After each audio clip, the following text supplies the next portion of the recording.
আসসালামু আলাইকুম। আজকে যাচ্ছি স্পেশাল মেহমানের বাসায় দাওয়াতে। তো স্পেশাল মেহমানের বাসায় দাওয়াতে যাওয়ার সময় মনটা অনেক খারাপ ছিল। কথা হলো সকালবেলা ওরা বলল যে আসেন, আমরা সব রেডি করছি। এখন আমরা যখন বের হলাম ১২টার পর, তখন ফোন দিতে, দিতে দেখি ভাইয়ের ফোন অফ, সুইচড অফ, বন্ধ দেখাচ্ছে। আমার হাসব্যান্ড বলতেছে যে আমরা যে যাচ্ছি তো কোথায় গিয়ে এখন নামবো? তারা ফোন কেন ধরতেছে না? ফোন তো আমাদের দিবে নাকি? আমরা যে মেহমান যাচ্ছি। আমি তো বারবার ভাবতেছি যে কি বলবো? আমি বলতেছি হয়তোবা ফোনটার কোনো সমস্যা হইছে। না হলে ফোন তো বন্ধ রাখার কোনো কথা না। আমরা তো আসতেছি, তারা তো জানে। সেই হিসেবে হচ্ছে রান্নাবান্নাও করতেছে। পরেও আপনার ভাই, আমরা হচ্ছে ১:৩০ সময় পৌঁছেছি ওনাদের বাড়ির আশেপাশে। তো পরে আপনাদের ভাইয়ের নাম জানি, মানে জায়গাটার নাম বলছে ফোনে। আপনাদের ওই, আমি যাদের বাসায় আছি তারা ফোন করে বলছে। সেই অনুযায়ী সেই জায়গাতে আসার পর একজনকে জিজ্ঞেস করলাম, ওনারা ৩টা বাড়ি দেখালো। তারপর শেষে এই বাড়িটা চলে আসলাম। তো এখানে হচ্ছে রান্নাবান্না করতেছে। এসে দেখি মেহেদী ভাই আমাদের ফোন দেখালো, বলল যে এই যে ভাই আমার এয়ারপ্লেন না অ্যারোপ্লেন বলে, মানে একটা ইয়ে থাকে যে বিমানের মতো, ওটা আর কি অন হয়েছিল। এই কারণে ফোন ঢোকেনি। তারপর তো আমি মন খারাপ করে বসেছিলাম। আমি ভাবছিলাম যে আজকে এদের সাথে কথাই বলব না। পরে কথাই বললাম।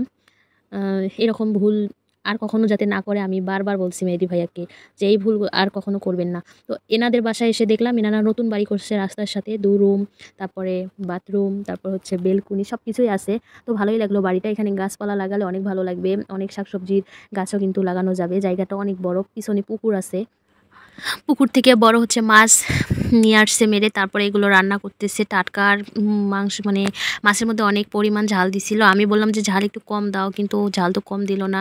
গরুর মাংসটার কালার আমার অনেক ভালো লাগছে। গরুর মাংস রান্না করছে, মুরগির মাংস রান্না করছে, আরও অনেক রকমের তরকারি ছিল।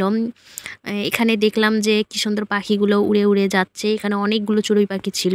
চড়ুই পাখিগুলো দেখতে অনেক সুন্দর লাগে। তো এই যে এদের হচ্ছে নতুন সংসার, এই জন্য সংসারে তেমন কিছু জিনিস নেয়নি, আস্তে আস্তে নেবে ইনশাল্লাহ। তো আমরা সবাই খাওয়া দাওয়া শেষ করলাম। আমরা একাই না, মেয়ের হচ্ছে বোন আসছিল, বোন জামাই আসছিল, সবাই আসছিল। তো এখন আমরা রওনা দিচ্ছি হচ্ছে রাজারহাট বাণিজ্য মেলা দেখার জন্য। সাথে হচ্ছে সুকানদিঘিতে নামা হয়নি, আমরা দূর থেকেই আর কি দেখেছি যাওয়ার সময়। এখন রাজারহাটের উদ্দেশ্যে হচ্ছে রওনা দেব।